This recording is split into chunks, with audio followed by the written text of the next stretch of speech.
শুয়ে আছি, আর আমার কিউট বউটা তার চুল দিয়ে আমাকে বিরক্ত করছে, কিন্তু তবুও আমি উঠছি না। একসময় সে একদম আমার ধারে কাছে চলে আসে, আর আমি তাকে শক্ত করে জড়িয়ে ধরি। সে তো ভয় পেয়ে যায়, তারপর বলে, তার মানে তুমি এতক্ষণ জেগেছিলে? আমি বললাম, হ্যাঁ। তো তুমি কি ভাবছিলে ঘুমিয়ে আছি? এরপর যেই না আমার বউয়ের মুখ আমার মুখের কাছে নিয়ে এসেছি, অমনি মনে হচ্ছে কেউ একজন আমার কম্বল ধরে টানছে। তাই তাড়াতাড়ি উঠে পড়ি, আর দেখি আমার মা আমার কম্বল ধরে টানতেছে। আপনারাই বলেন তো কেমন লাগে? আমার এমন সুন্দর স্বপ্নটা ভেঙে দিল।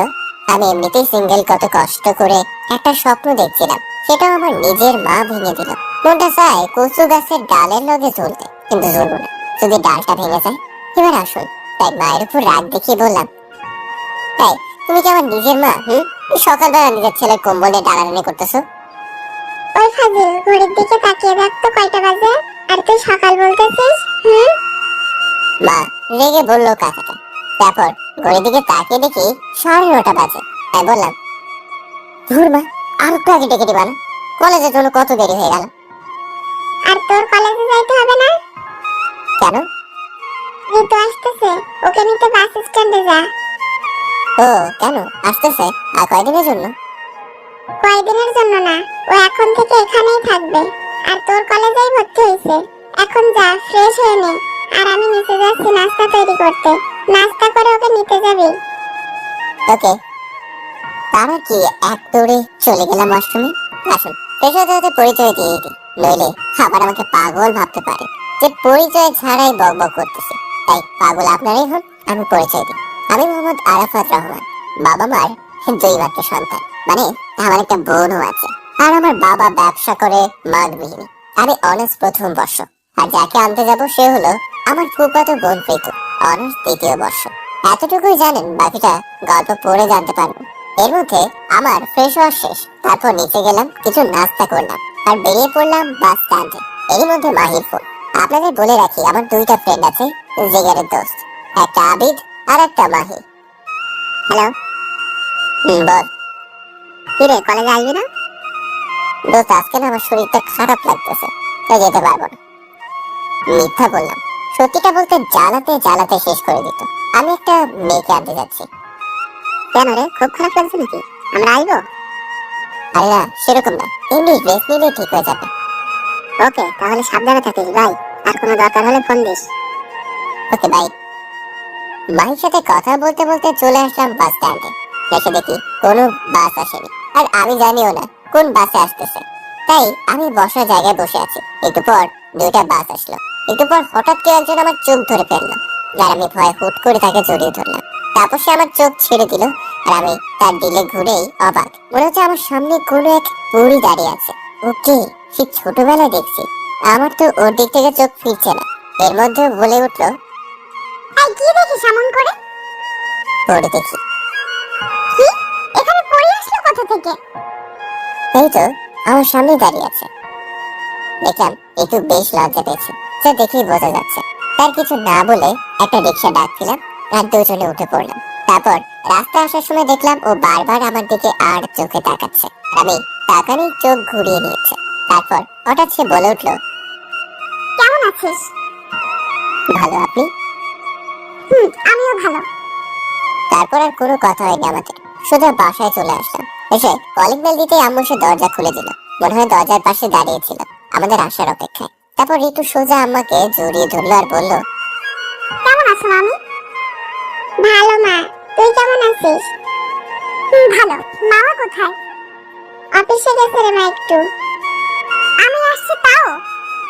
মন খারাপ আর কান্না কান্না ভাবে বলল, মন খারাপ করিস না মা, এখনই চলে আসবে। কি একটা দরকারি কাজ আছে, তাই গেছে। তারপর মা বলল, রাফাত, যা তো ঋতুকে ওর ঘর দেখিয়ে দে। রেখা আপু আসেন। আমি আপু বলাতে সে রেগে বোম হয়ে গেল। বা সামনে আছে, তাই আর কিছু বলতে পারলো না। তারপর আমি ওনাকে ওনার ঘর দেখিয়ে দিয়ে নিজের ঘরে এলাম, আর গোসল করে নিলাম। একটু পর মা এসে দুপুরে খাবারের জন্য ডেকে গেল। আমি আপুর রুমে গেলাম, দেখি সাজতেছে। তাই আমি বললাম, খাবেন না? সে বলল চল। তারপর আমি নিচে গেলাম, দেখি আব্বু আর আম্মু বসে আছে আমাদের জন্য।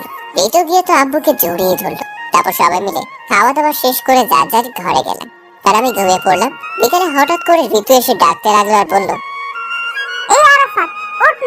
চল বাইরে থেকে ঘুরে আসি। ধুর, এই সময় আর ডাক দেন না তো, যাবো না, ঘুমাতে হবে। দাঁড়া, তোর ঘুমানো বের করতেছি। তারপর সে আমার উপর থেকে আমাকে মারতে লাগলো। এই এই, কি করছেন ছাড়েন, আমি যাবো তো যাবো। তারপর ঋতু ছেড়ে দিল আর বলল, যাবি না বলে? দেখলি তো আমি কিরকম। দেখলাম তো, একদম সাচ্ছন্দ্য। মনে মনে বললাম হইলে খবর করতো। তারপর ওকে নিয়ে ঘুরতে গেলাম, রাতে বাসে আসলাম। এসে খাওয়া দাওয়া করছিলাম, এমন সময় আম্মু বললো কালকে থেকে ওকে আমাদের কলেজে ভর্তি করে দিতে আর একসাথে যেতে। আমি হ্যাঁ বলে চলে আসলাম। ঘরে এসে ঘুমিয়ে পড়লাম। সকালে হঠাৎ ঘুমটা ভেঙে গেল।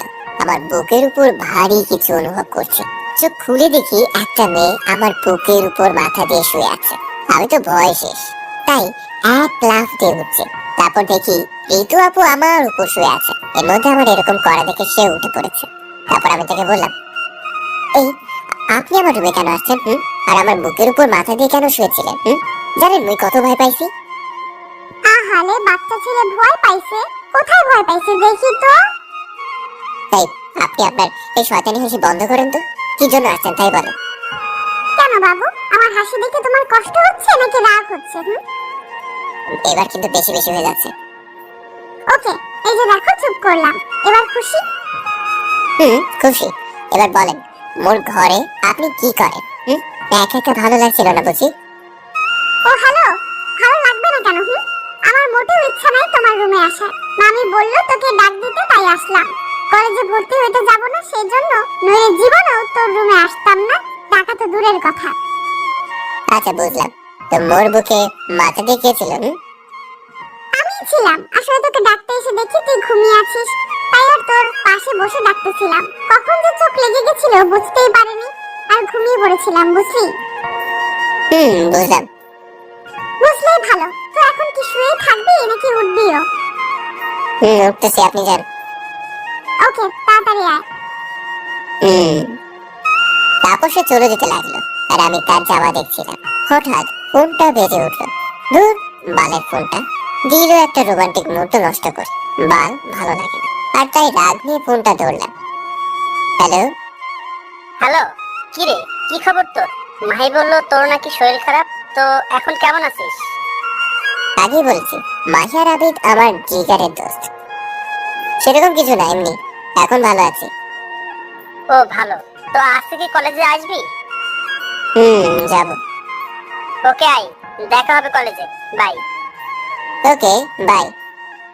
তারপর ফোনটা কেটে দিলাম আর ওয়াশরুমে চলে গেলাম ফ্রেশ হয়ে এসে রেডি হয়ে নিলাম। তারপর সিঁড়ি দিয়ে নিচে নামতেই মা বলল ঋতুকে ডেকে নিয়ে আসতে, তাই চলে গেলাম ঋতুর রুমে।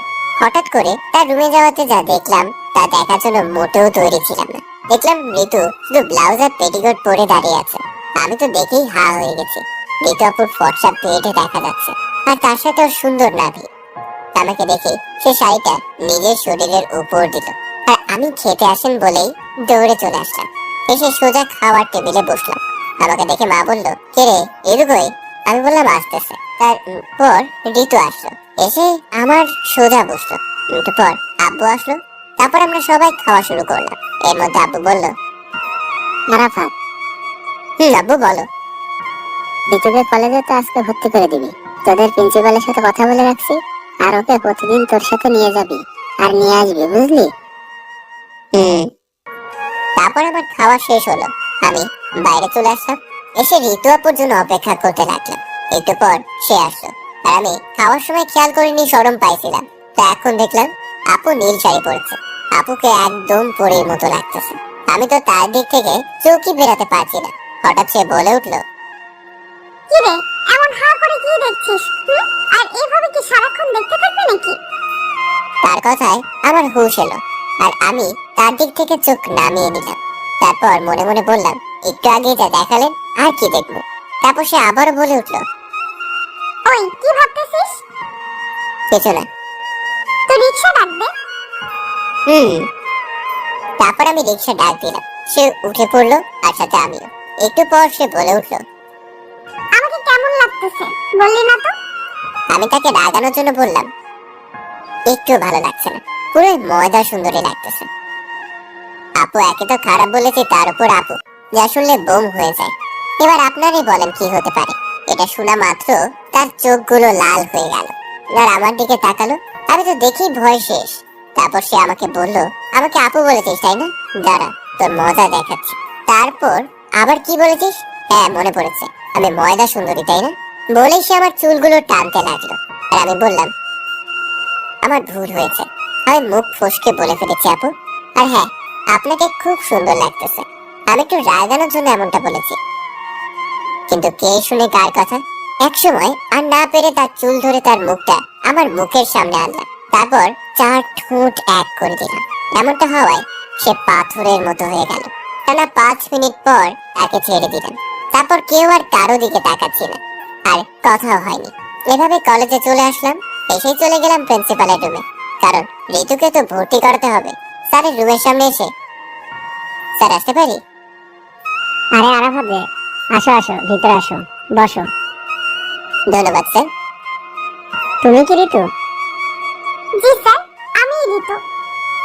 তোমার মামার সাথে একটু আগেই কথা হয়েছে। ও, তো মামা কি বললেন? বললেন ভর্তি করে নিতে। তো তুমি কি তোমার সব কাগজপত্র নিয়ে এসেছো? স্যার, এই নেন। তারপর স্যার সব কাগজ দেখলো আর বললো রেজাল্ট তো ভালোই। তারপর তাকে ভর্তি করে নিল আর আমাকে বললো ক্লাসটা দেখিয়ে দিতে। স্যার এখন তাহলে আসি। আসো। আর হ্যাঁ, দুজনকেই বলছি মন দিয়ে পড়াশোনা করো, okay? Okay sir. Okay sir. Good, এখন আসতে পারো। তারপর আমরা ওখান থেকে চলে আসলাম আর ঋতুকে ওর ক্লাসে দিয়ে আসলাম। আর আমি আমাদের পছন্দের জায়গায় গাছতলা চলে আসলাম। এসে দেখি মাহি আর আবিদ বসে আড্ডা দিচ্ছে। আমিও গেলাম আর বললাম, কেমন আছিস রে তোরা? আমরা আর কেমন থাকবো, যেমন ছিলাম তেমনই। কিন্তু তুই তো মনে হয় ভাবিকে নিয়ে খুব ভালো আছিস, তাই না? মানে তোর কথা ঠিক বুঝলাম না। না বোঝার তো কিছু নাই। তুই যে একটা মেয়ের সাথে এক রিক্সায় কলেজে আসলি, মেয়েটা কে? আরে ওটা তো আমার। মাহি আর আবিদ একসাথে বললো। কি? বল বল, বল কে? বল, যে কে? আমাদের ভুলে গেলি? পাইয়ে আমাদের ভুলে গেলি? তারপর তাদের আচ্ছা মতো পিটালাম আর বললাম, ওটা আমার ফুফাতো বোন, আমাদের কলেজে চান্স পেয়েছে তাই এখানেই ভর্তি হয়েছে, আর পড়বে বুঝলি। বুঝলাম। গুড। এর মধ্যে হঠাৎ ক্লাসের ঘন্টা পড়ে গেল আর আমি বললাম, চল ঘন্টা পড়েছে, ক্লাসে যাই। চল। তারপর সবাই মিলে ক্লাসে চলে গেলাম। ক্লাস করলাম। আমরা আবার ভালো ছেলে, 2টার বেশি ক্লাস করি না, তাই 2টা ক্লাস করে আবারও গাছতলায় চলে আসলাম। একটু পর দেখি আপু আসলো, সাথে কয়েকটা মেয়ে, হয়তো নতুন বন্ধু বানাইছে। তারপর আমাদের কাছে এসে বললো, কিরে ক্লাস বাদ দিয়ে এখানে কি? তারপর আমরা পিছনে তাকালাম আর আবিদ বলল, এটাই ভাবি না? তাই তো মনে হচ্ছে। চুপ শালা, মুখ বন্ধ করে রাখতে পারিস না? তারপর ওরা চুপ হয়ে গেল আর আমি আপুকে বললাম, এমনি ভালো লাগছে না তাই ক্লাস করিনি। ও, তা আপনি এখানে? আমারও। চল বাসায় যাই। আমি আর কিছু না বলে চলে আসলাম। আসার সময় শুনতে পেলাম, মানে ওরা বললো খাওয়াতে, কিন্তু একদিন হবেই, তোর মনে রাখিস আরাফাত। তারপর আমরা বাসায় চলে আসলাম। এসে দরজায় কলিং বেল দিতেই আম্মু এসে দরজা খুলে দিল আর ঋতু যা করলো আর বললো আম্মুকে, আমি তো অবাক হয়ে গেলাম। মামি জানো, তোমার ছেলে না খুব খারাপ। কেন রে মা, কি করেছে এই বান্দরটা? জানো মামি, আমরা যখন আসছিলাম বাড়িতে, হঠাৎ তোমার ছেলে বলল, তুই দাঁড়া আমি আসতেছি, বলে একটা দোকানে গেল আর একটা প্যাকেট সিগারেট নিয়ে আসলো, সাথে একটা খেতে খেতে। আমি কত বারণ করলাম কিন্তু শুনলো না। তারপর আমি তার থেকে সিগারেটটা ফেলে দিছি, সে ডাক দেখি আমাকে থাপ্পড় দিতে। আমি তো এটা শুনে মনে হয় আকাশ থেকে পড়লাম। তারপর আমি ঋতুর দিকে তাকালাম, দেখি হাসতেছে।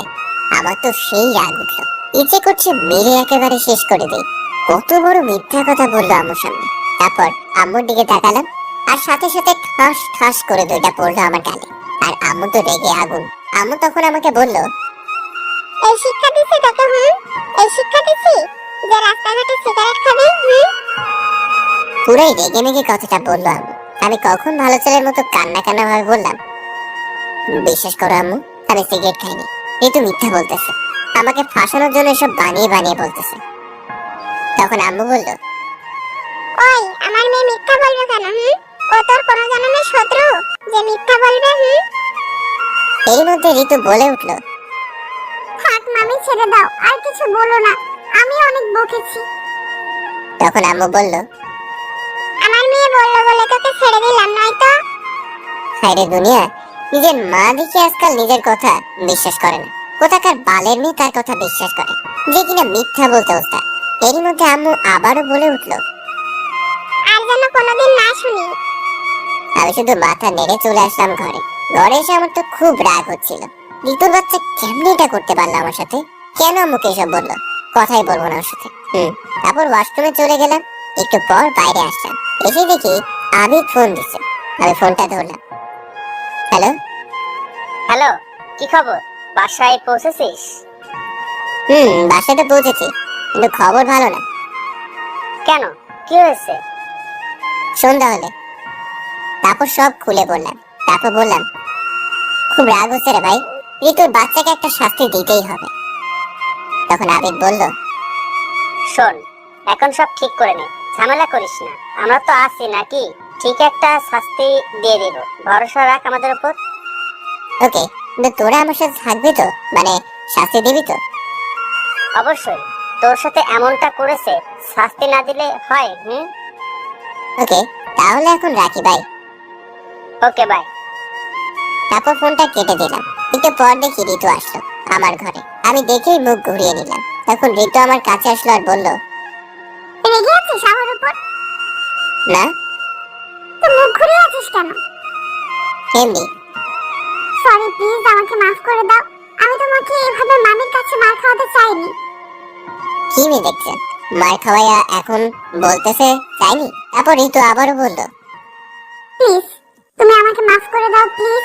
আসলে সকালে তুমি আমাকে আপু বলেছিলে, আর আমাকে ভালো লাগছিল না বলেছিলে, তাই রাগে এমনটা করেছি। Please, sorry. তখন আমি মনে মনে ভাবলাম আর বললাম, এত করে যখন বলছে তখন মাফ করেই দিই। আর আমাদের তো প্ল্যান আছেই তোমাকে শাস্তি দিব। হঠাৎ সে আবারও বলে উঠলো, বুঝেছি, মাফ করনি। তাকাও তো আমার দিকে। আমি তাকালাম, আর সাথে সাথে সে আমার চুল শক্ত করে ধরে আমার মুখ তার মুখের সামনে নিয়ে গেল আর 4 ঠোঁট এক করে দিল। আমি তো মূর্তির মতো হয়ে গেছি। ভাবতে পারিনি ঋতু এমনটা করবে। এভাবে 5 মিনিট থাকার পর ঋতু আমাকে ছেড়ে দিল আর বলল, মামি খেতে ডাকতেছে, নিচে আসো, বলেই চলে গেল। আমি তখন ভাবতে লাগলাম, একটু আগে কি হলো? আর হঠাৎ মনে হলো ঋতু তো আমাকে তুমি করে বলল, তার মানে কি ও কি আমাকে ভালোবাসে নাকি? ধুর, আমি সব কি ভাবতেছি, ও কেন আমাকে ভালোবাসবে? তারপর আর কিছু না ভেবে নিচে চলে গেলাম খেতে। তারপর খেয়ে দিয়ে রুমে চলে আসলাম, এসে ঘুমিয়ে গেলাম। বিকেলে হঠাৎ ফোনটা বেজে উঠলো। আমি লাফ দিয়ে উঠি, দেখি কে ফোন করলো। তারপর ফোনটা হাতে নিলাম, দেখি মাহি ফোন করেছে। ধরলাম। হ্যালো। কি রে, কই তুই? এই তো দোস্ত, বাসায় ঘুমাইতেছি। অনেক ঘুমাইছিস, এখন তাড়াতাড়ি রেডি হয়ে বটতলায় চলে আয়। ওকে, আসতেছি, 10 মিনিট। ও, আপনাদের বলে রাখি, আমরা বটতলা নামের এক জায়গায় আড্ডা দিই। তারপর আর কি উঠে ফ্রেশ হলাম, রেডি হয়ে বেরিয়ে পড়লাম বটতলায়। একটু পর চলে আসলাম বটতলায়। এসে দেখি হারামি 2টা বসে আছে। আমি গেলাম। আসছিস? বস। মামা, 3 কাপ চা দাও তো। ভাই, আমি আজকের বিলটা দিবনি, ওকে? আমাদের তো ভূতে ধরছে, তাই না? এই সামান্য চায়ের বিল দিয়ে তোর ট্রিট শেষ? ওটি হচ্ছে না মামা। ঠিক বলেছিস, শালা তো দেখি আমাদের ঠকাতে আসছিল, এখন নিজেই ঠকে গেল। মনে মনে বললাম, শালারা ধরতে পারছে রে, ধুর। তারপর একটু ভাব নিয়ে বললাম, আমি চায়ের বিল দিতে চাইলাম যাতে তোদের টাকা বাঁচে। তোরা তো শুনলি না, আমাকে জানাই তা বলতেছিস, ভালো। মামা, তুমি এখন যতই ভাবলাও কাজ হবে না, তোমাকে কিন্তু খাওয়াতেই হবে। ঠিক আছে ঠিক আছে, খাওয়াবো। তার আগে আমাকে যেটা ফোনে বলেছিলি তার একটা ব্যবস্থা করে দে। তারপর আরে মামা, ওই জন্যই তো তোমাকে ডেকেছি, আমার কাছে একটা দারুণ প্ল্যান আছে। তো বল ভাই, কি প্ল্যান? আরে দাঁড়াও, বলতেছি। তার আগে বল, ঋতু আপু কি তো পছন্দ করে, মানে কেয়ার করে? শোনো তাহলে, আমরা 3 জন তো শুধু জানি মাহির জিএফ আছে, আর তো কেউ জানে না, তাই না? হ্যাঁ, মাহির একটা জিএফ আছে, এটা শুধু আমরা 3 জন জানি। আবিদের এই কথা শুনে মাহি কাশতে লাগলো। আরে ওরকে পানি দে। তো ওর জিএফকে কিছুদিন তোর নিজের জিএফ বানিয়ে ঋতুর সামনে অভিনয় করবি, তাহলে দেখবি সে জ্বলতেছে, আর এভাবেই তাকে শাস্তি দিতে পারবি। কেমন লাগলো বল আইডিয়াটা? ঠিকই বলেছিস। বালের ঠিক বলেছিস, আর বালের আইডিয়া। আমি আমার জেদ করে দেবো না। দে না প্লিজ দোস্ত, আমি তো আর একেবারের জন্য নিচ্ছি না, কয়েকদিনের জন্য আর শুধু তো অভিনয় করবো। আরাফাত তো ঠিকই বলেছে। তুই আর একটা কথাও বলবি না, শালা তোর জন্য এসব হলো। তারপর অনেক বুঝিয়ে মাহিকে রাজি করালাম এবং বলে আসলাম কালকেও জিএফকে নিয়ে আসতে কলেজে। তারপর বাসায় চলে আসলাম, এসে খেয়ে দিয়ে ঘুমিয়ে পড়লাম। আপুর সাথে একটা কথাও বলিনি, শুধু মনে মনে বলতেছি কালকে থেকে তোমার হবে সকালে ঘুম থেকে উঠে তাড়াতাড়ি কলেজে গেলাম, কারণ মাহির জিএফকে সব বুঝিয়ে দিতে হবে। তারপর কলেজে গেলাম, দেখলাম ওরাও চলে আসছে। তারপর মাহির জিএফের সাথে কথা বলে সব বুঝিয়ে দিলাম। আর হ্যাঁ, মাহি সব বলে রাখছে, তাই বেশি কিছু করতে হয়নি। একটু পর আমরা গাছতলায় বসে আছি, মাহির জিএফ আমার পাশে। তখন দেখলাম আপু আসতেছে, তাই আবিদ আর মাহি চলে গেল। আমি আর মাহি জিএফ হাত ধরে বসে রইলাম। আমাদের এরকম অবস্থায় আপু দেখে আমাদের কাছে আসলো, আর যা করলো আমি তো ভাবতেও পারিনি। আপনারা কি ভাবছেন আমাকে দিয়েছে? আরে না, মাহির জিএফকে দিয়েছে। আমি ভালো ছেলে বুঝলেন, সেটা আপু জানি, তাই মুইকে দেয়নি এমন একটা ভিটামিন। তারপর আপু বলতে লাগলো, ওই মেয়ে কলেজে কি এসব করতে আসো? হ্যাঁ, পড়াশোনা বাদ দিয়ে একটা ছেলের সাথে গাছতলায় বসে প্রেম চলতেছে। সরি আপু। আর কিছু বলতে পারলো না, তার আগেই হাস করে আর একটা দিয়েছে আপু।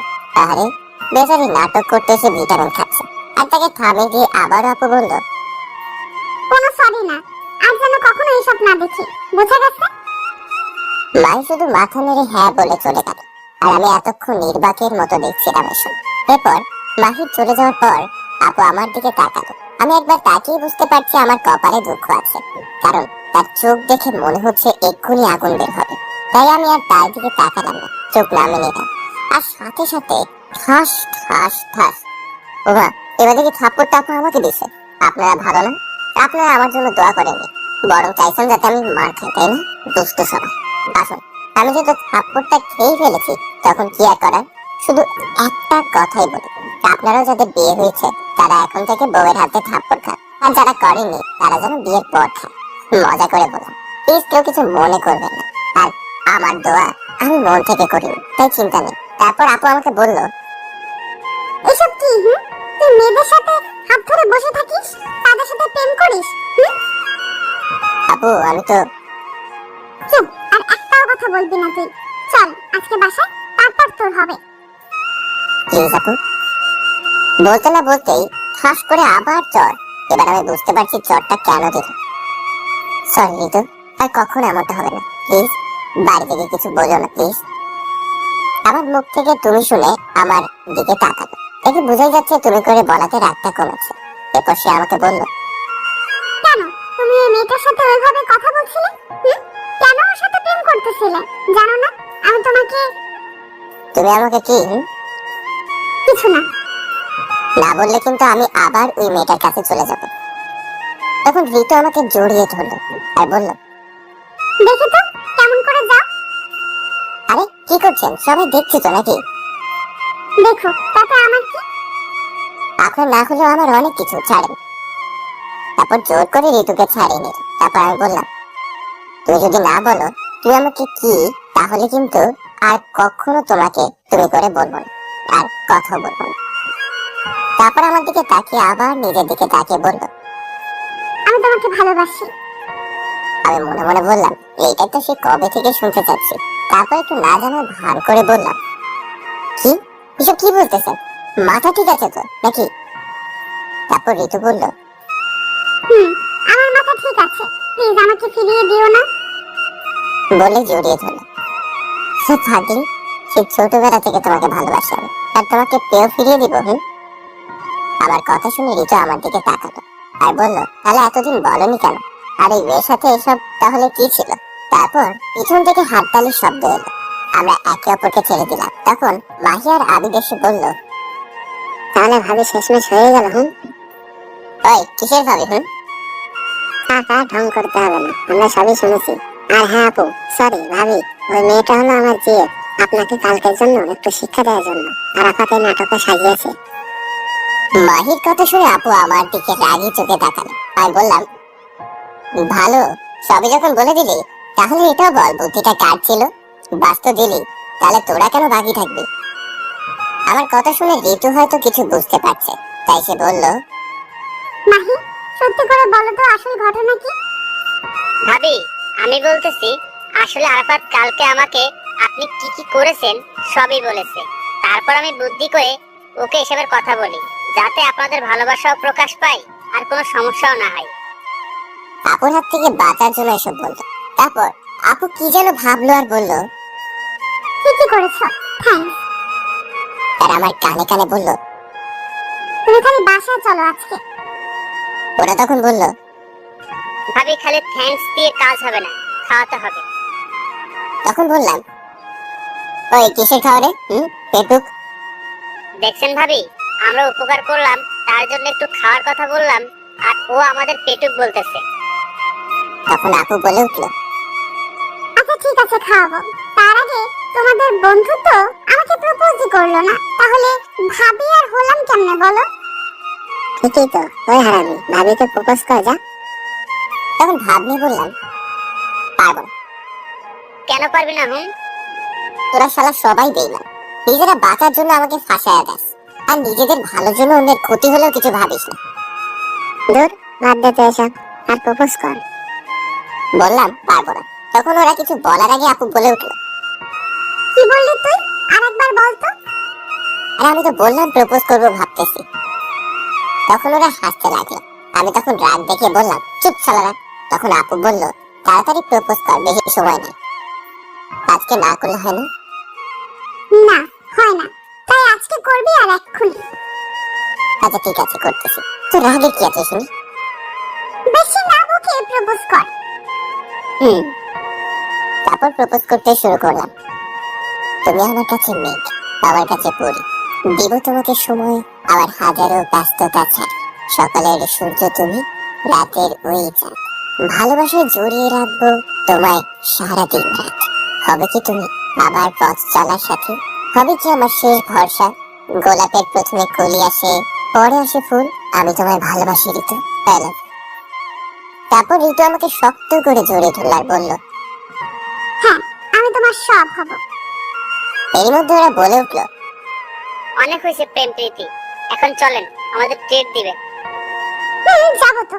তার আগে মাহি তোমার জিএফ কে তাকে ডাক দাও।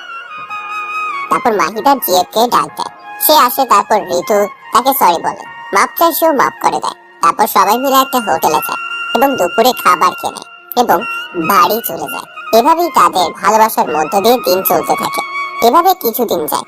কয়েকদিন পর সকালে নাস্তার টেবিলে বসে সবাই বসে নাস্তা করছিল। হঠাৎ ঋতু বাবাকে যা বললো তা শুনে মনে হয় আমি আকাশ থেকে পড়লাম।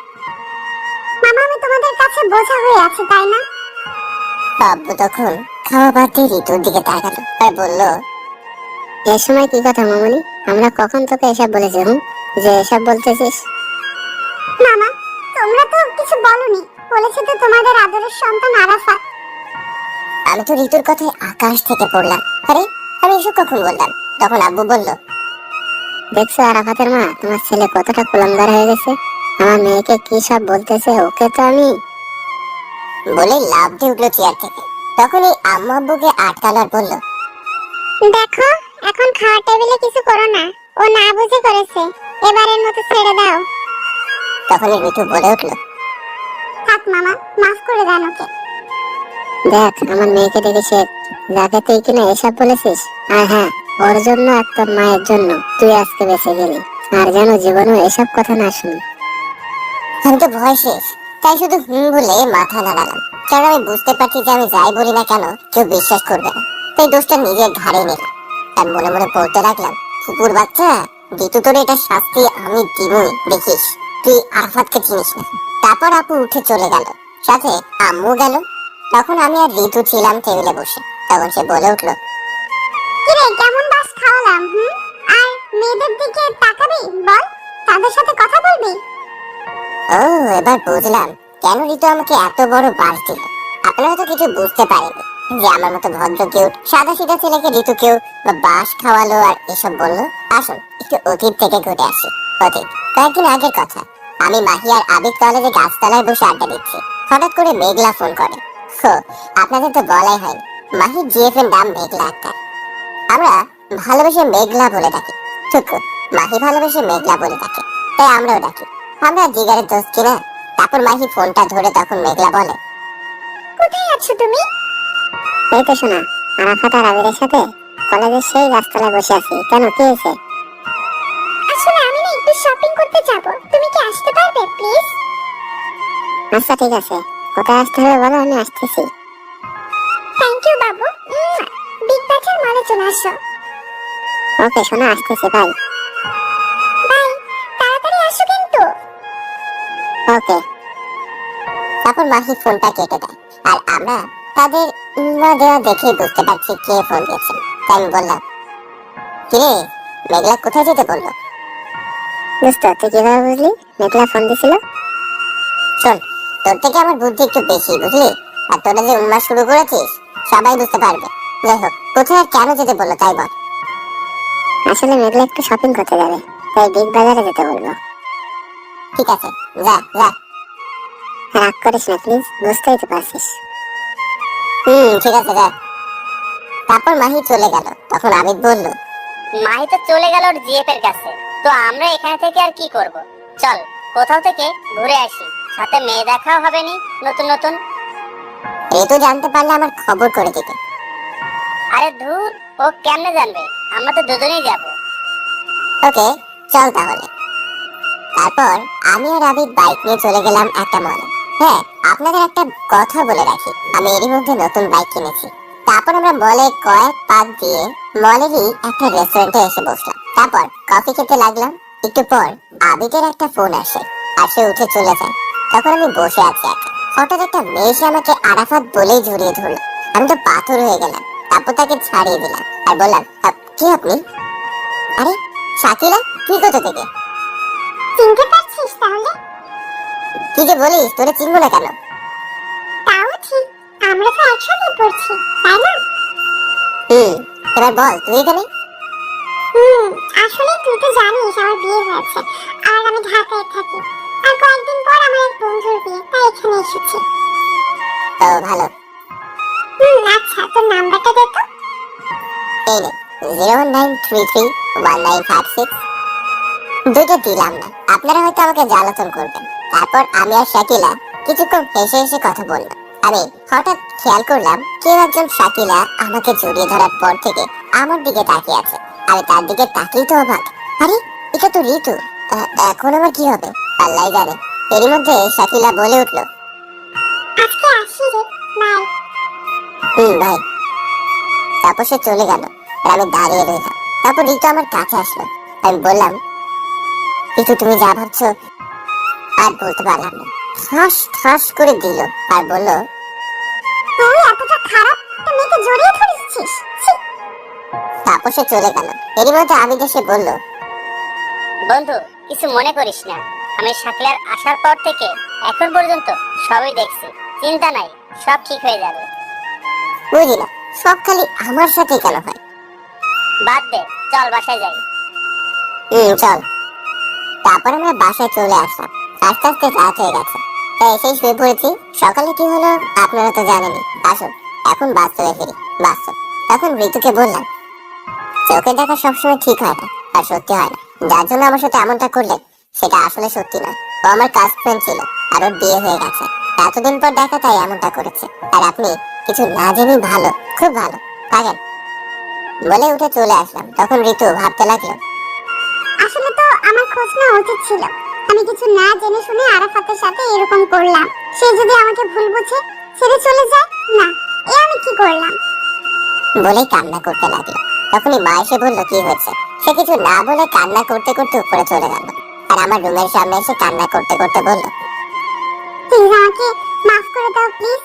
আমার ভুল হয়েছে, আমি আর কখনো এমনটা করব না, সত্যি। প্লিজ আপনি এখন একা কান্না করবেন না তো, আমার ভালো লাগছে না, যান এখান থেকে। আর হ্যাঁ, আমি আপনাকে ভালোবাসি না, যান। যে ভালোবাসার মানুষকে ভুল বুঝে সন্দেহ করে তাকে না ভালোবাসাই ভালো। প্লিজ আরাফাত, তুমি এসব বলো না। তুমি এসব বললে আমি কিন্তু সুইসাইড করব। যা খুশি করেন জানতো, আমি আপনাকে আর দেখতেও চাই না। আচ্ছা ঠিক আছে, ভালো থেকো, বাই। আমি তোমাকে সন্দেহ করি তো, আসলে আমি তোমাকে ভালোবাসি, তাই আমি এমনটা করি। আর হ্যাঁ, তুমি যেহেতু কখনো আমার এই মুখ দেখতে না চাও, আমি আর দেখাবো না, বাই। তারপরে তো দৌড়ে নিচে চলে গেল। আমি টেবিলের উপর থেকে ফল কাটার ছুরি দিয়ে নিজের হাত কেটে ফেললো। তখন মা এসব দেখে দৌড়ে রান্নাঘর থেকে ঋতুর কাছে আসলো, এসে চিৎকার দিয়ে উঠলো আর বললো কি হয়েছে, কেন সে এমনটা করলো। ঋতু কিছু না বলে মায়ের কোলে জ্ঞান হারিয়ে ফেললো। এরই মধ্যে আমি মায়ের চিৎকার শুনে দৌড়ে নিচে চলে আসি। এসে দেখি ঋতুর হাত থেকে রক্ত পড়ছে, যা দেখে আমার পায়ের নিচ থেকে মাটি সরে গেল। আমি ভাবতে লাগলাম যে ঋতু তাহলে সত্যি সত্যি সুইসাইড করলো। না, আর ভাবতে পারছি না। এরই মধ্যে মা বলে উঠলো, দেখো আরাফাত, ঋতু কি করে ফেলেছে, তুই কিছু একটা কর। মা তুমি কান্না করো না, আমি এক্ষুনি ওকে হাসপাতালে নিয়ে যাচ্ছি। বাবা, তাই কর, আমার মেয়েটাকে তুই বাঁচা। তারপর আমি ঋতুকে কোলে তুলে নিয়ে গাড়িতে বসালাম আর নিজে গাড়ি চালিয়ে ঋতুকে হাসপাতালে ভর্তি করে দিলাম। কিছুক্ষণের মধ্যে আবিদার মাহিও চলে আসলো। আমি ওদের দেখে জড়িয়ে ধরে কান্না শুরু করে দিলাম। ওরা আমাকে সান্ত্বনা দিতে থাকে আর বলতে থাকে, সব ঠিক হয়ে যাবে, চিন্তা করিস না, ঋতুর কিচ্ছু হবে না। কয়েক ঘন্টা পর ডাক্তার বেরিয়ে আসলো আর বলল, রোগীর আত্মীয় স্বজন কে আছে? কাছে গিয়ে বললাম, আপনার কি হয়েছে বলুন। দেখুন, রোগীর অনেক রক্ত বের হয়ে গেছে, তাই এখনই বি পজিটিভ রক্ত লাগবে। তখনই আবিদ বলে উঠলো, স্যার, আমার রক্ত বি পজিটিভ, আমি রক্ত দেব। ওকে, তাহলে আসেন আমার সাথে। চলেন। তারপর আবিদ আমাকে বলল, এই, আমি রক্ত দিতে যাচ্ছি, দেখবি ভাবে একদম ঠিক হয়ে যাবে। আর তুই কিন্তু একদম কান্নাকাটি করবি না, বলে দিলাম। তারপর আমি আবিদকে জড়িয়ে ধরে কান্না কান্না করতে লাগলাম। তখনই আবিদ বলে উঠলো, কান্না করতে মানা করলাম না তোকে? সরি, আর কান্না করবো না। এই তো গুড বয়। মাহি, আরাফাতকে দেখে রাখিস, আর কান্না করলে শুধু আমাকে বলবি, তারপর দেখবি আমি এসে কি করি। ঠিক আছে। আসলে সত্যিকারের বন্ধুরা এমনই হয়, বন্ধুর জন্য মনে হয় জীবন দিতেও দ্বিধা করবে না। আমি দোয়া করি আল্লাহর কাছে। তারপর আবিদ চলে গেল। কয়েক ঘন্টা পর ডাক্তার বেরিয়ে এলো, সাথে আবিদ এলো। এসে আবিদ বলল, বলছিলাম না ভাবের কিছু হবে না। গিয়ে আবিদকে জড়িয়ে ধরলাম আর বললাম, সত্যি আজকে তুই না থাকলে কি যে হতো, থ্যাংকস রে দোস্ত। আবিদ আমাকে ধাক্কা দিয়ে সরিয়ে দিল। আমি তো অবাক। তারপর সে মাহিকে বলল, মাহি দেখ তো, এই কি আমাদের আরাফাত, যে বন্ধু হয়ে বন্ধুকে থ্যাঙ্কস দেয়, ওর সাথে কথা নাই, চল। বলে চলে যেতে লাগলো। আমি বুঝতে পেরে আটকাইলাম আর তাদের সামনে গিয়ে কান ধরলাম আর বললাম, সরি। না না, কি বলতেছি, বন্ধুদের তো নো সরি নো থ্যাঙ্কস। এবার তাহলে বুঝেছিস? বলেই ওরা দুজন আমাকে জড়িয়ে ধরলো।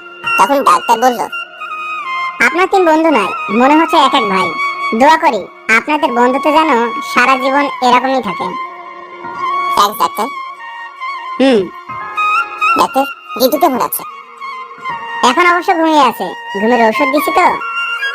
ও, তো ঘুম ভাঙবে কখন? এই কিছুক্ষণের মধ্যেই। বলে ডাক্তার চলে গেল। এর মধ্যে মা চলে আসলো। আসলে ওই সময় মাকে সাথে করে আনিনি। তারপর মা এসে বলল, আরাফাত, আমাদের ঋতু এখন কেমন আছে? মা এখন ভালো আছে।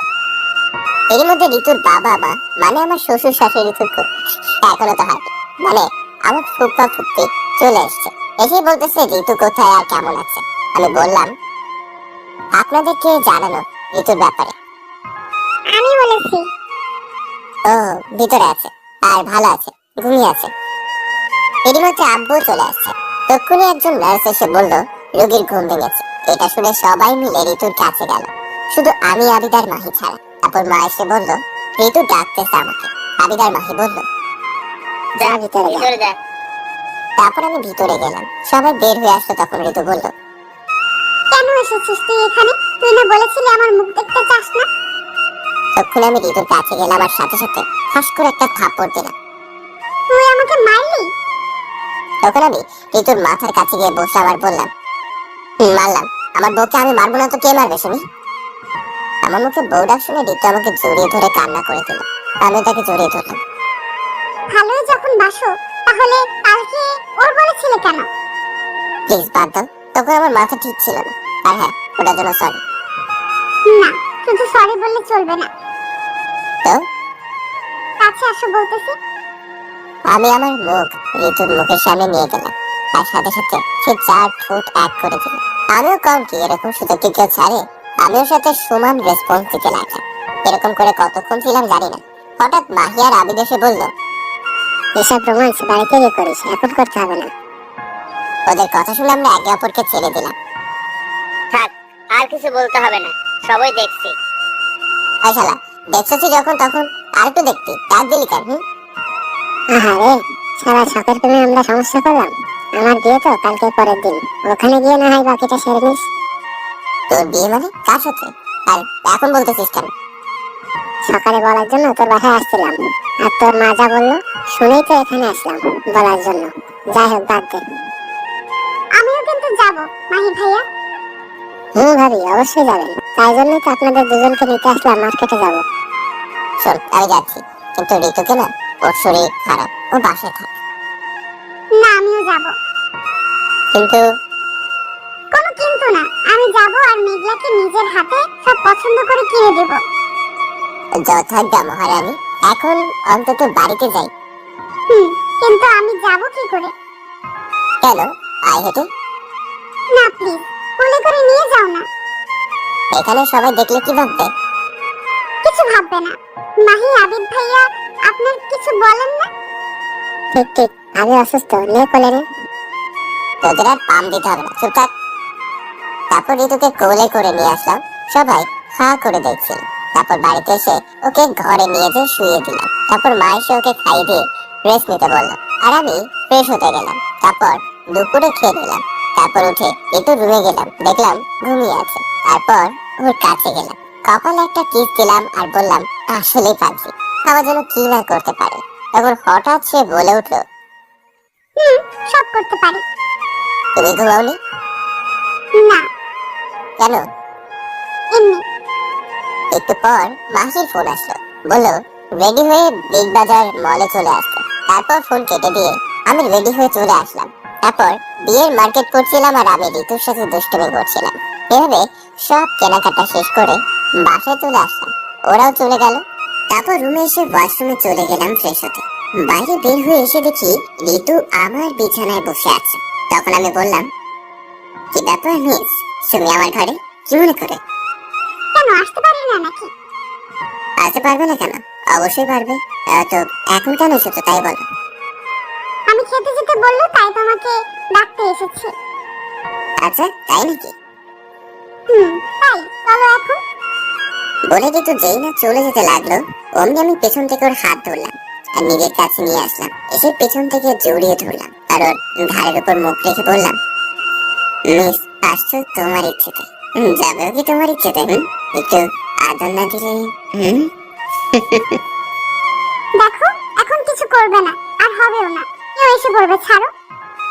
না, আমি কিছু শুনতে চাই না বলে ওকে আমার দিকে ঘোরালাম। তখন ঋতু বলল, দেখো, ভালো হবে না কিন্তু।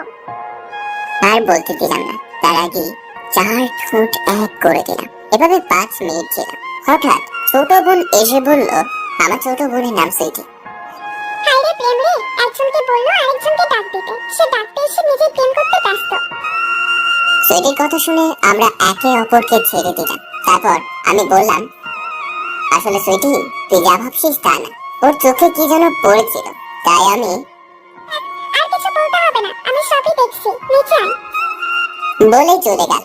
ধুর, এই সুইটি আসার আর সময় পেল না। বলেছিলামই কেউ চলে আসবে, কিন্তু কে শুনে কার কথা? হয়েছে, আর বলতে হবে না, নিচে চলো। এখন তো নিচে যাবেই। বাচ্চা খাওয়াইলা নিচে যাবে না? আমি বাস না, দাঁড়াও, দেখাচ্ছি মজা। বলে ঋতুকে ধরতে গেলাম, ও দৌড়ে চলে গেল, সাথে আমিও গেলাম। তারপর খাওয়ার টেবিলে আমরা সোজাসুজি বসলাম। আমাদের দেখে সুইটি খালি হাসতেছে। আমি ওর কানে কানে বললাম, চুপ, এত হাসিস কেন? ঘরের ভেতরের ঘটনা কি বলে দেব? ভয় দেখাচ্ছিস আমাকে? বোন, তোর পায়ে ধরে কিছু বলিস না, চকলেট দিবনি। ওকে, মনে থাকে জানো? অবশ্যই। তারপর আমরা খেতে লাগলাম সবাই মিলে। আর আমি ঋতুর পায়ে সুড়সুড়ি দিচ্ছি, ও খেতে পারতেছে না। এরই মধ্যে মা হঠাৎ বলে উঠলো, আরাফাত শোন, মা বলো। বলছিলাম কি, ঋতু তো বড় হয়েছে, তো আমরা সবাই মিলে ঠিক করছি ওরে বিয়ে দিব। তুই কি বলিস? মায়ের এই কথা শুনে আমি মনে হয় আকাশ থেকে পড়লাম। তখন আমি ঋতুর দিকে তাকালাম, দেখি সেও আমার দিকে তাকিয়ে আছে। এরই মধ্যে মা আবারও বলে উঠলো, কি রে বল? মা এত তাড়াতাড়ি ওর বিয়ে দিবা? আরো পরে দাও, আগে পড়াশোনা শেষ করুক। ছেলেটা খুব ভালো, আর ছেলের বাবা মা বলেছে বিয়ের পরও তাকে পড়াবে। এইদিকে এসব শুনে আমার বুকে ব্যথা অনুভব করলাম, তাই আর বেশি কিছু না বলে শুধু বললাম, যা ভালো হয় করো বলে ঘরে চলে আসলাম। তখন মা বলল, এটা কি হলো? ও ঘরে গেল কেন? হ্যাঁ, বাদ দাও তো মা, যে চাই যাক, তুমি বিয়ের কথা বলো। কিন্তু তাও বাদ দাও না মামি, এসব বিয়ের কথা পরে না হয় দিও, আরাফাত যখন অমত দিচ্ছে। না ঋতু, তাদের ইচ্ছে তোকে তাদের ছেলের বউ বানাবে। তারপর তারা একটু কথা বলে খাবার শেষ করলো। তারপর ঋতু আমার রুমে আসলো। হঠাৎ চলে আসলে যে? কেন আসছি জানো না? কিন্তু সবাই কি ভাববে? বারে বারে এদিকে আমার ভালোবাসার মানুষকে আমি হারাতে চলেছি, আর তুমি ভাবতেছো কে কি ভাবলো। এতটা ভালোবাসো আমাকে? আর কিছু না বলেই ঋতুকে জড়িয়ে ধরলাম আর বললাম, আমি তোমাকে ছাড়া বাঁচবো না। আমি তো ঠিক আছে, আমরা মাহির বিয়ে হয়ে গেলে আমাদের ভালোবাসার কথা বলবো সবাইকে, ঠিক আছে? তারপর হঠাৎ মাহির ফোন আসলো, আমি ধরলাম। সে বলল, সকাল সকাল চলে আসিস, কিন্তু অনেক কাজ আছে। ওকে। তারপর ফোন কেটে দিয়ে ঋতু ওর ঘরে গেল। আমি শুয়ে পড়লাম আর ভাবতে লাগলাম, আমি কি সত্যি ঋতুকে হারিয়ে ফেলবো? তারপর কখন যে ঘুমিয়ে গেছি মনে নেই। সকালে ফোন বাজতেছে, আমি ঘুম চোখে নাম না দেখেই দৌড়লাম। হ্যালো। ওই শালা কিসের হ্যালো? কই তুই? এই তো বাড়িতে। কেন, কি হয়েছে? কেন, কি হয়েছে? দেখ তো কয়টা বাজে, তোকে কখন আসতে বলেছি? তখন ঘড়ির দিকে তাকিয়ে দেখি 7টা বাজে। তারপর আমি বললাম, 5 মিনিটে আসছি বন্ধু, দাঁড়া। তারপর ফোন কেটে দিয়ে কোনো রকম ফ্রেশ হয়ে চলে গেলাম মাহির বাসায়। তারপর থেকে শুরু হলো কাজ আর কাজ। হঠাৎ ফোন আসলো, দেখি ঋতু ফোন দিয়েছে। হ্যালো। খাইছো দুপুরে? না, এখন খাবো কেন? সময় হোক, খাবনি। তুমি খাইছো? সময় আবার কখন হবে? দেখো তো কয়টা বাজে। ঘড়িতে দেখি 3টা বাজছে। হায় হায়, কাজের খেয়ালই নাই যে কয়টা বাজে। তারপর সে বলল, তাড়াতাড়ি খেয়ে নাও। আর শোনো, বলো। সন্ধ্যায় তাড়াতাড়ি রেডি হয়ে থাকো, আমি নিতে যাবো না। ওকে। তারপর ফোন কেটে দিলাম। আবারও কাজে মন দিলাম, খাবার কথা মনেই নাই। এভাবে সন্ধ্যা হয়ে গেল। আমি ঋতুকে নিতে গেলাম। ঋতুর রুমে গেলাম, গিয়ে দেখলাম সে একটা নীল শাড়ি পরে আছে, মনে হচ্ছে একটা পরী বসে আছে আমার সামনে। তারপর সে চোখে কাজল দিল, মেকআপ করেনি, এমনিতেই যে সুন্দর। তারপর সে ঠোঁটে লিপস্টিক দিতে লাগলো। আমি বললাম, এটা দিও না। তুমি কখন আসলে? এটা আগে। আর হ্যাঁ, ওটা দিও না, আমার সব পছন্দ না।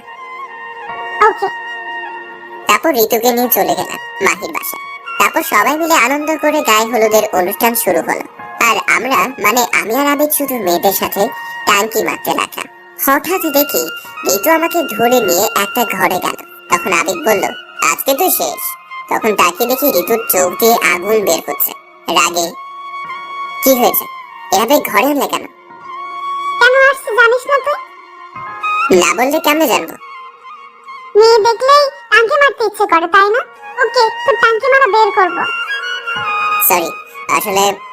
কোনো সরি না, তারা তুই।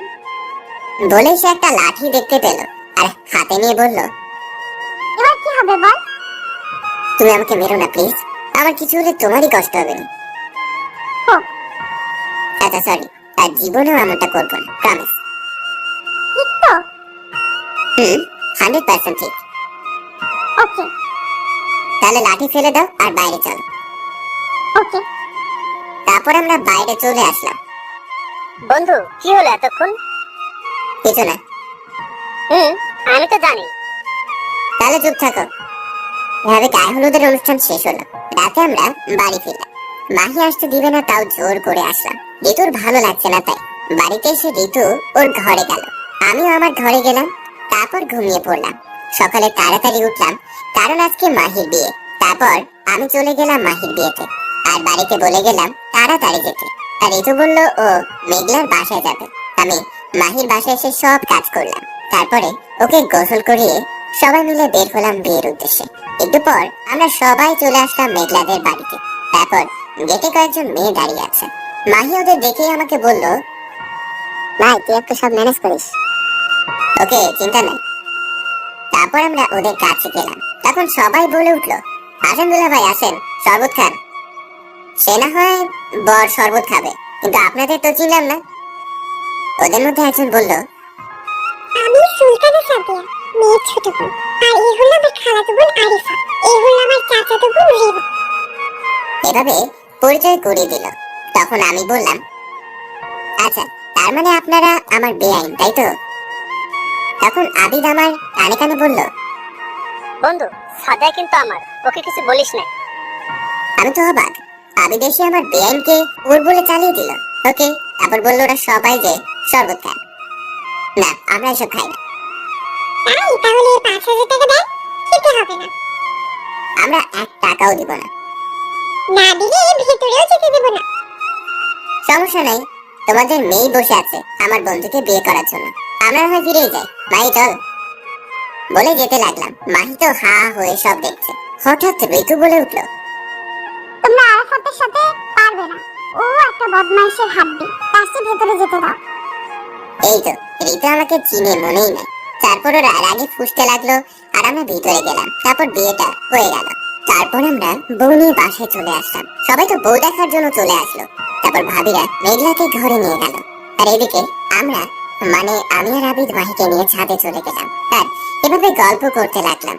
মাহি তো মেঘলা কাছে যাওয়ার জন্য মন একেবারে ছটফট করছে। সেটা আমি আর আবিদ বুঝতে পেরে মনে মনে হাসতেছি, কিন্তু তাও ওকে যেতে দিচ্ছি না। বেচারা মাহি কিছু বলতেও পারছে না।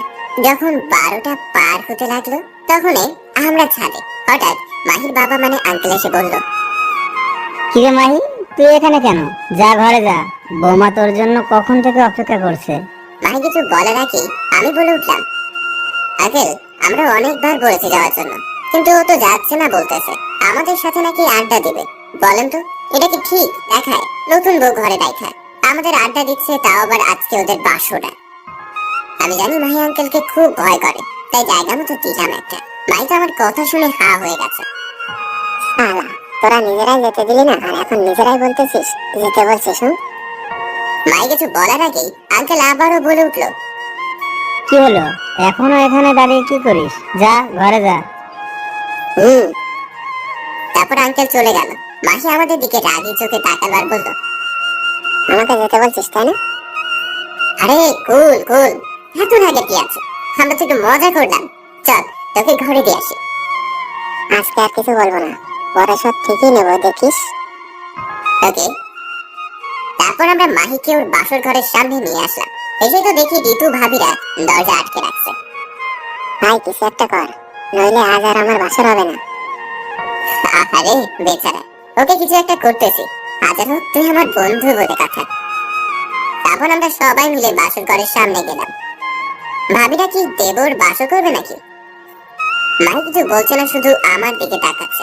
আমি বুঝতে পারলাম ঘটনা, তাই বললাম, ভাবি এসব ব্যাপার বলা লাগে নাকি? তোমরা কি করনি নাকি? জানো না বুঝি যে জিজ্ঞেস করতেছো? যদি নাই করে থাকো তাহলে বলো, আমি আর আবিদ আছি তোমাদের জন্য। মাহিকে আজকে যেতে দাও, ওর বউ অপেক্ষা করতেছে। ভাবিরা তো ছাড়বেই। অনেক কষ্টে মাহিকে ঘরে পাঠালাম। এই মধ্যে এইটুর দিকে তাকিয়ে দেখি আমার দিকে চোখ লাল করে তাকিয়ে আছে। আমি তো ভয়ে শেষ। তারপর আর একটু মজা করে ভাবিরা চলে গেল, আর আমি আর আবিদও যেতে লাগলাম। হঠাৎ কোথা থেকে ঋতু এসে বলল, আবিদ ভাইয়া তুমি যাও, তোমার বন্ধুর সাথে আমার কথা আছে। আচ্ছা। তখনই ঋতু আমার কলার ধরে একটা ঘরে নিয়ে গেল আর দরজা বন্ধ করে দিল। তখন আমি বললাম, কি ব্যাপার, দরজা বন্ধ হলে কেন? চুপ, একটা কথা বলবি না তুই। আমি বুঝলাম সে এখনো রেগে আছে। রেগে আছো? দাঁড়া, তোর মজা দেখাচ্ছি। বলেই আমার গলা চেপে ধরলো। ছাড়ো, কি করছো? লাগছে তো, মরে যাবো। যা, তুই মরেই যা। তুই মরে গেলে আর ভাবিদের সাথে টাঙ্কি মারতে পারবি না। আচ্ছা, আর কখনো এমন হবে না, প্লিজ ছেড়ে দাও। কিন্তু সে ছাড়ছে না, তাই আমি বাধ্য হয়ে ওর মাথার পিছনে হাত দিলাম আর চুল মুঠো করে ধরে 4 ঠোঁট এক করে দিলাম। আমার এমনটা করে ঋতু মনে হয় বরফ হয়ে গেছে। একটু পর আমি তাকে ছেড়ে দিলাম। একটু পর শান্ত হয়ে ঋতু আমাকে বলল, কেন করো তুমি এমনটা? জানো না তোমার পাশে অন্য কাউকে ভাবতেও পারি না আমি? আর তুমি কি না? তখন ঋতুকে জড়িয়ে ধরলাম। তারপর ওকে বললাম, আরে পাগলি, আমি তো মজা করি সবার সাথে, তুমি বুঝো না? আর হ্যাঁ, আমি কখনোই তোমাকে ছাড়া অন্য কাউকে ভালোবাসবো না, প্রমিস। আর তোমাকে কখনো ছেড়েও যাব না। কিন্তু তাও এসব আর তুমি করবে না। আচ্ছা ঠিক আছে। তো রাতে তো খাওনি তাই না? সেটা আমি জানি। তুমি দাঁড়াও, আমি খাবার নিয়ে আসছি। বলেই সে নিচে চলে গেল খাবার আনতে। আমি তখন ভাবতে লাগলাম, আসলে পাগলিটা আমাকে অনেক ভালোবাসে। একটু পর ঋতু খাবার নিয়ে আসলো আর বলল, খেয়ে নাও। খাবো না। কেন? যদি কেউ খাইয়ে দেয় তাহলে তো খেতেই পারি। ওই, আমি কি তোমার বউ নাকি যে খাইয়ে দেবো? বউই তো, আর শুধু বউ না, আমাদের ভবিষ্যৎ সন্তানের আম্মু তুমি। বলে পেছন থেকে জড়িয়ে ধরলাম। হয়েছে, এখন ছেড়ে দাও আর আসো তোমাকে খাইয়ে দিই। তারপর ঋতু আমাকে আর আমি ঋতুকে খাইয়ে দিলাম, কারণ আমি জানি সেও খায়নি। তারপর ঋতু আমাকে গুড নাইট দিয়ে মাহির সব কাজিনদের কাছে গেল ঘুমাতে। আর এইদিকে আমরা কয়েকজন বন্ধু মিলে ঘুমিয়ে পড়লাম। ওইদিকে মাহি আর মেঘলা ভালোবাসার সাগরে ডুব দিচ্ছে, কারণ আজকে তাদের ভালোবাসা সম্পূর্ণ হলো। সকালবেলা আমরা সবাই ঘুম থেকে উঠে কাজ করতে লাগলাম। এভাবে সকাল থেকে দুপুর হতে লাগলো। মেয়ের বাড়ির লোকজন সবাই আসতে লাগলো। আবিদের তো কোনো খবরই নাই, কারণ সাদিয়া আসছে না, ওর সাথে ব্যস্ত।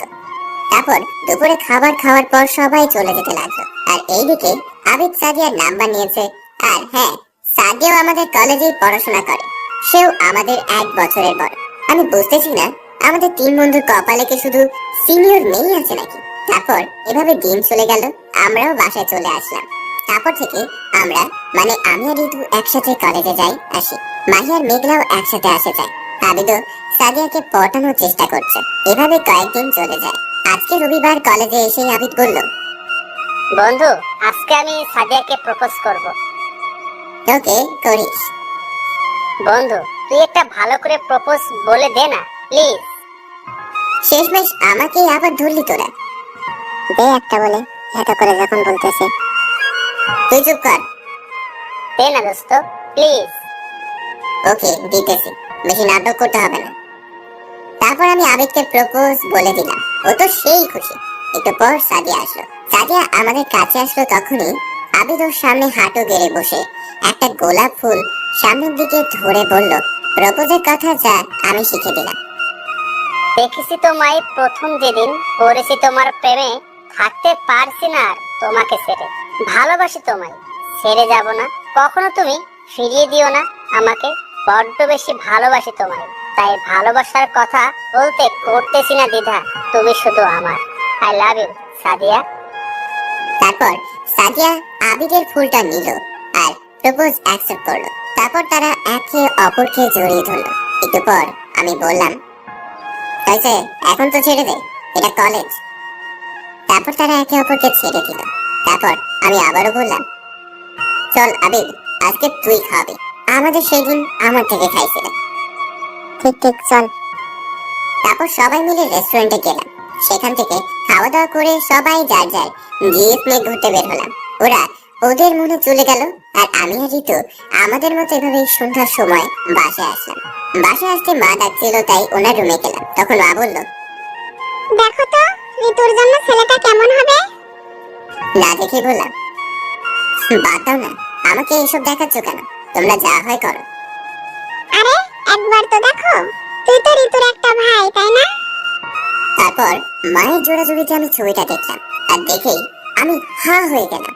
একবার ছবির দিকে তাকাচ্ছি তো একবার মায়ের দিকে তাকাচ্ছি। মা দেখি হাসতেছে। তখন মা বলল, কি ভেবেছিস আমরা কিছু বুঝি না? আর সুইটি আমাদের সবই বলেছে। আরে গাধা, তুই না বললেই কি, আমরা তোর সাথেই ঋতুর বিয়ে দিতাম। আর সেজন্যই তো ঋতুকে আমাদের এখানে আনছি। কি? হুম। মা সেটা ঠিক আছে, কিন্তু ঋতুকে এসব বলবে না, ওকে? কেন? সারপ্রাইজ দিব। ওকে। আমি আর কিছু না বলে ঘরে চলে আসলাম। এসে ফ্রেশ হয়ে ঋতুর রুমে গেলাম। দেখলাম ও মাত্র ফ্রেশ হয়ে এসে আয়নার সামনে বসে আছে। আমি চুপি চুপি ওর কাছে গেলাম আর পেছন থেকে ওকে জড়িয়ে ধরলাম। আর ও কেঁপে উঠলো আর বলল, কি কি? আমি তোমার পিচ্চি হবু বর গো। ভয় পাইছো নাকি? ভয় পাবো না কেন? এভাবে হুট করে কেউ জড়িয়ে ধরে? সরি, কিন্তু কি করবো বলো, তোমাকে দেখলে নিজেকে যে সামলাতে পারি না। তাই তো মশাই, আমাকে যদি পেতে চাও তো শাশুড়ি মা তো মামিকে আমাদের ভালোবাসার কথা বলতে হবে না। না থাক, বলবো না মাকে। কেন? বলে আর কি হবে বলো, বিয়ে তো আর দিবে না। তাতে বরং তোমার যার সাথে বিয়ে দিতে চায় তাকেই বিয়ে করো, সুখে থাকবে। তুমি এসব বলতেছো? কেন? তুমি জানো না আমি তোমাকে কত ভালোবাসি? আর তুমি কি না ভালো? তুমি চাও তো সবাই যাকে বলবে তাকে বিয়ে করি? আচ্ছা তাই হবে। এই বলে কিন্তু কান্না করতে করতে চলে যেতে লাগলো। তখন আমি পেছন থেকে ওর হাত ধরলাম আর এক ঝটকায় নিজের কাছে নিয়ে এসে জড়িয়ে ধরে বললাম, এত সহজে আমার ভালোবাসাকে ছেড়ে দিব নাকি? না, নিতে চাইলেও দিতেই হবে, কারণ তুমি তো এটাই চাও। আমি কি চাই সেটা পরে বলছি, তার আগে এই ফুলটা না আর একটা খুশির খবর শোনো। তারপর আমি ওকে ছেড়ে দিয়ে ওর সামনে হাঁটু গেড়ে বসে বললাম, হ্যাপি রোজডে আমার পাগলি। আর খুশির খবর হলো মা নিজেই চায় তোমাকে ছেড়ে বউ করতে। আর এই খাবার টেবিলে আমার কথাই বলেছিল, কিন্তু আমরা বুঝিনি। এটা বলার সাথে সাথে ঋতু আমার হাত থেকে ফুলটা নিল আর আমাকে জড়িয়ে ধরে কান্না শুরু করে দিল। বুঝি না মেয়েরা এত কান্না করে কিভাবে। আমাকে তো পিটাইলেও এক ফোঁটা পানি বের হয় না। তারপর আমি তাকে বললাম, এই পাগলি, কান্না করতেছো কেন? জানো আমার কতটা কষ্ট হয়েছিল যখন তুমি ওসব বলেছিলে? আরে শয়তান পাজি। কি করছো? মারছো কেন? লাগছে তো। লাগো, আমার বর আমি মারবো, আবার আমি তার সেবা করব। তোমার কি? তাই না? তাই। মজা দেখাচ্ছি বলে ওকে আরো শক্ত করে জড়িয়ে ধরলাম। তখনও বলল, কি করছো? ছাড়ো, ব্যথা পাচ্ছি তো। পাও আমার বউ, আমি বুঝবো। তাই না? আর কিছু বলতে দিলাম না, তার আগেই বুঝতেই তো পারছেন 5 মিনিট পর ওকে ছেড়ে দিলাম। ও তখন বলল, এভাবে কি কেউ কিস করে? আর একটু হলে তো মরেই যেতাম। মরবে না গো। যাই হোক, শোনো না। বলো। চলো না, আজকে তো রোজ ডে, কোথাও থেকে ঘুরে আসি বিকেলে। ওকে। Thank you. হয়েছে, আর ঢং করতে হবে না। কি বললি? আমি ঢং করতেছি? আমাকে আর পাই কি, এক দৌড়ে আম্মুর কাছে চলে আসছে। মা দেখো, শাকচুনি টাকা মারতে আসছে। মারবো না কি করবো? তুই আমাকে ঢং করার কথা কেন বললি? আর এখন আবার শাকচুন্নি বলতেছিস? তোকে তো আজ আমি খেয়েই ফেলবো। এই এবার থাম তোরা, অনেক ঝগড়া করেছিস। মা তুমি তো জানো আমি কত ভালো ছেলে। জানি তো, এমন ভালো যে মায়ের কাছে ভালোবাসার মানুষের কথা বলতে শরম পাই। মা ভালো হচ্ছে না কিন্তু। ঠিকই বলেছো মা। না মানে মামি।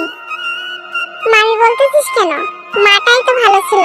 কয়েকদিন পরেই তো তুই আমার ছেলের বউ হবি। ওকে মা। তারপর ঋতু মাকে জড়িয়ে ধরলো আর আমার দিকে তাকালো। আমি তখন ইশারা করে বললাম, আমাকে একটু জড়িয়ে ধরো। তখন ও হাসতে লাগলো। তাই আমি ঘরে চলে আসলাম, এসেই শুয়ে পড়লাম। তারপর দুপুর হয়ে গেল, আমি উঠে গোসল করলাম। একটু পর ঋতু এসে ডেকে গেল খাওয়ার জন্য। তারপর নিচে গেলাম খাওয়ার জন্য।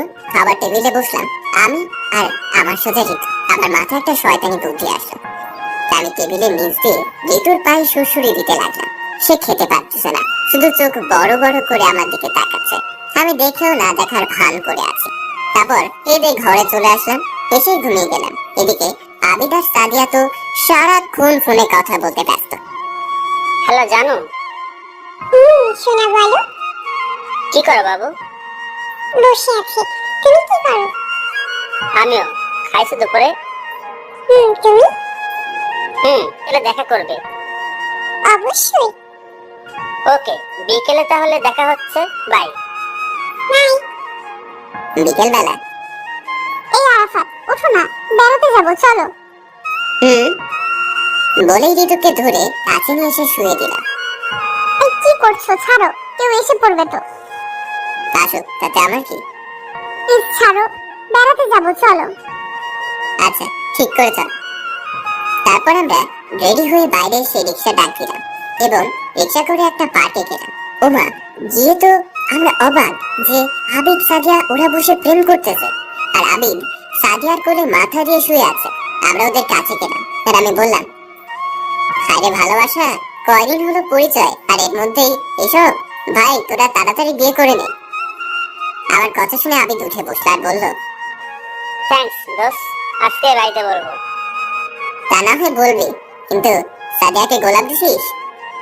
না, ভাইয়া দেয়নি। কি? আবিদ, আরে রাগিস কেন? দেইনি তুই আসবি বলে, তোর সামনেই দেবো। আর এখনই দিচ্ছি, দাঁড়া। ওই শালা, আমার দোহাই দিচ্ছিস বলেই কেলানি দিলাম। তারপর আবিদ সাদিয়াকে গোলাপ দিল, সাদিয়া ওকে জড়িয়ে ধরলো, আর ওরা 4 ঠোঁট এক করে দিল। একটু পর আমি বললাম, ভাই এখানে আমরাও আছি রে, একটু তাকাস। আমার কথা শুনে ওরা একে অপরকে ছেড়ে দিল। তারপর সবাই মিলে ফুচকা খেতে গেলাম। ঋতু বলল, ঝাল কম, একটা বেশি। তারপর বাবা ফুচকা দিল, আমি এক পিস মুখে দিলাম আর সাথে সাথে আমার মুখ লাল হয়ে গেল। এই কি হয়েছে? ঝাল। মামা, ওটাতে ঝাল আসলো কেমনে? ভুলে চলে গেছে মনে হয়। পানি দেন। পানি তো নাই আপা, শেষ হয়ে গেছে। আর এদিকে আমার ঝাল কমছেই না। তাই ঋতু আর কোনো কিছু না বুঝে আমার ঠোঁটের সাথে ওর ঠোঁট মিলিয়ে দিল। আবিদ সাদিয়া তো অবাক হয়ে দেখতেছে আর হাসতেছে। একটু পর ঋতু আমাকে ছেড়ে দিয়ে বলল, এবার কি ঝাল কমছে? তখন আবিদ বলে উঠল, হায় রে বন্ধু, এমন ঝাল বেশি যদি আমার ফুচকাতেও হতো তাহলে কতই না ভালো হতো। তারপর আমরা শরমে আর কোনো কথা বলতে পারলাম না। এভাবে আমরা সবাই মিলে ঘুরে বাড়িতে চলে আসলাম। এসে আমি শুয়ে পড়লাম। একটু পর আবিদ ফোন দিয়ে বলল, হ্যালো বল। দোস্ত, কাম তো হয়ে গেছে। কি কাম? সামনের 9 তারিখে তো আমার বিয়ে। কি?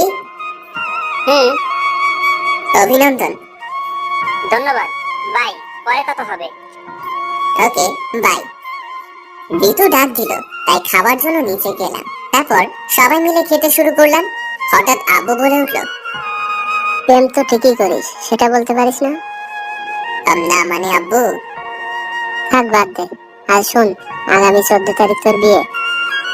আমি তো আব্বুর কথা শুনে অবাক হয়ে গেলাম আর বললাম, কি? অবাক হচ্ছিস কেন? না কিছু না। ঠিক আছে। তারপর আমি আর কোনো কথা না বলে খাবার শেষ করে ঘরে চলে আসলাম। একটু পর ঋতু আসলো, এসে বলল, কি মশাই, কেমন লাগলো আব্বুর কথা? তখন পিছনে তাকালাম আর ওর কাছে গিয়ে ওকে পেছন থেকে জড়িয়ে ধরলাম। এই কি করছো? ছাড়ো, তুই চলে আসবে তো। কেউ আসবে না, সবাই খেয়ে দিয়ে ঘুমোতে গেছে। তাও ছাড়ো। সত্যি ছেড়ে দেবো তো? সাহস থাকলে ছেড়ে দিয়ে দেখা। আরে রাগ দেখাও কেন, আমি তো মজা করছিলাম। এই শোনো, কি?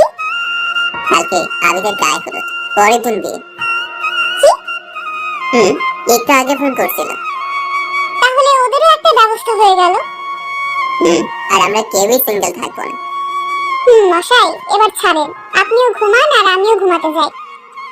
না, আজকে তুমি আমার সাথে থাকো। ইস, শখ কত! আর তো কয়েকটা দিনই, তারপর তো আমরা এক হয়ে যাব। আমার যে আর এই কয়দিনই যাচ্ছে না। হয়েছে, এখন ঘুমাও। সকালবেলা? এই আরাফাত, ওঠো, সকাল হয়ে গেছে। কি করতেছো? ওঠো। আরে বাবা, উঠতেছি। এত রাগ দেখাও কেন? কালকে যে বললে আবিদের গায়ে হলুদ, আজকে তো আবিদ তো তোমাকে নিতে আসছে। কি? ওকে ওকে, উঠতেছি। তারপরও নিচে চলে গেল আর আমি উঠে ফ্রেশ হয়ে নিচে গেলাম। দেখি আবিদ বসে আছে। কিরে তুই এখানে? আসতেই হলো তোর বাইরে দাওয়াত দিতে আর তোকে আর ঋতুকে নিতে। আচ্ছা বুঝলাম। এখন চল। আন্টি, আপনারা কিন্তু অবশ্যই আজকে বিকালে যাবেন। তারপর আমরা সবাই মিলে চলে গেলাম। আমি জানি কি জন্য নিতে আসছে, মার্কেটে যেতে হবে যে। একটু পর আমরা সবাই মিলে একটা মার্কেটে চলে আসলাম। ওমা, এসে দেখি মাহি, মেঘলা, সাদিয়া সবাই দাঁড়িয়ে আছে। আমরা ওদের কাছে যেতেই, কিরে এতক্ষণ লাগে তোদের আসতে? আর বলিস না, মেয়েদের সাজাতে কতক্ষণ লাগে জানিস না? ওই এখন আমার দোষ তাই না? আমি শাস্তি ছিলাম, তুমি যে ঘুমিয়েছিলে তার বেলা। আচ্ছা বাদ দাও, চলো সবাই ভেতরে।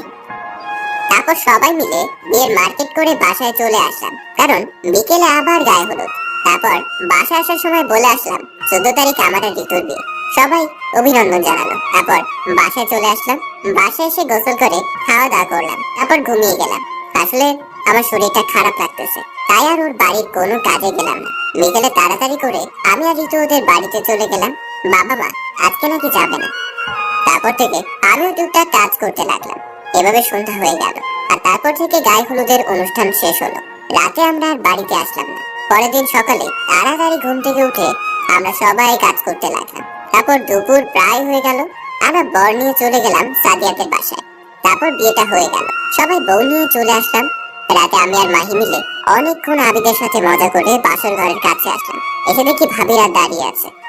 তারপর তাদের কোনো মতে বুঝিয়ে আবিদকে ঘরে ঢুকিয়ে দিলাম।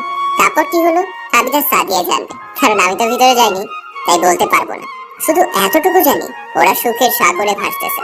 এভাবে কয়েকদিন চলে, আর 2 দিন পর আমার বিয়ে ভাবতেই আমার কেমন জানি লাগতেছে। তারপর আমি মাহি আর আবিদের বাসায় চলে গেলাম। তারপর ওদের বাসায় সবাইকে দাওয়াত দিতে ওদের নিয়ে চলে আসলাম মার্কেটে। সাথে ঋতু, সাদিয়া, মেঘলাও ছিল। তারপর সবাই মিলে মার্কেট শেষ করে বাসায় চলে আসলাম। ওদের বললাম কালকে তাড়াতাড়ি চলে আসতে, কারণ বিকেলে আমার গায়ে হলুদ। বাসায় আসতে আসতে বিকেল হয়ে গেল, তাই এসে গোসল করে খাওয়া দাওয়া করে ঘুমিয়ে পড়লাম। রাতে ঋতু ডাকলো খাওয়ার জন্য, তাই ঘুম থেকে উঠে নিচে গেলাম খাওয়ার জন্য। তারপর আমি রুমে আসলাম, জানি ঋতু আসবেই, তাই দরজার পিছনে লোকালাম। ঠিক একটু পর ঋতু আসলো ঘরে। যেই না সে ঘরের ভিতর পা দিয়েছে, আমি পেছন থেকে দরজা বন্ধ করে দিছি। ওরও সেই ভয় পাইছে আর বলতেছে, এই কি করতেছো? দরজা বন্ধ করলে কেন? দরজা খুলে দাও। চুপ, কোনো কথা নয়। তারপর আমি আস্তে আস্তে তার কাছে যেতে লাগলাম। সে পেছাতে লাগলো, একসময় সে খাটে পড়ে গেল। আমিও ওর উপর শুয়ে পড়লাম আর বললাম, এবার কোথায় যাবে? দেখো প্লিজ এমনটা করো না, আর তো একদিন। ভয় পাইছো নাকি? ধুর ভাগলে, হয়তো মজা করছিলাম। ভয় পাবো না? এরকম মজা কেউ করে?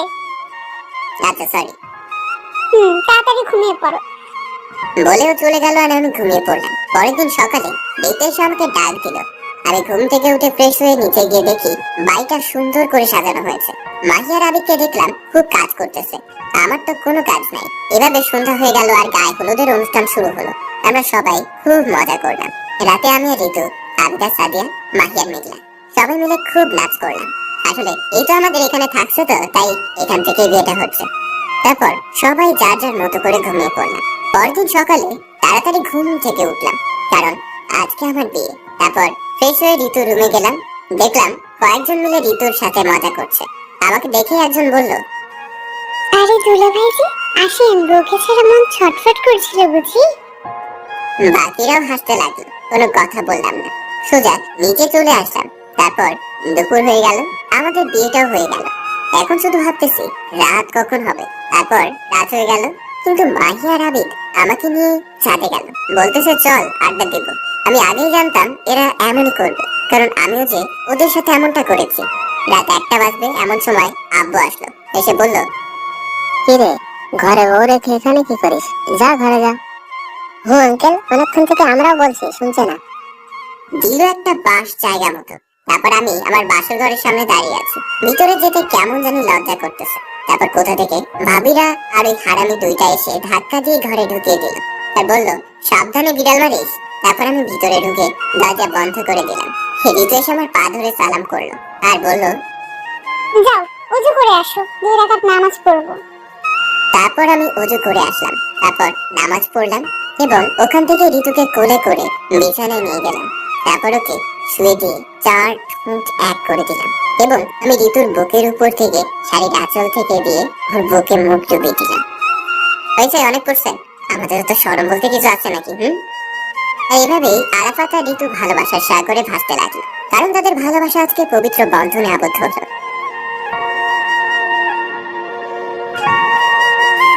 হ্যালো বন্ধুরা, কেমন হলো জানি না। যদি ভালো হয় ছোট একটা কমেন্ট করে জানাবেন। যদি ভালো হয় তাহলে প্রতি সপ্তাহে 7টা ভিডিওর সাথে একটা ফুল ফাটের ভিডিও আসবে ইনশাল্লাহ। আর এই রকম গল্প শুনতে আমাদের চ্যানেলটি সাবস্ক্রাইব করে পাশে থাকা বেল বাটনটি বাজিয়ে দিবেন প্লিজ।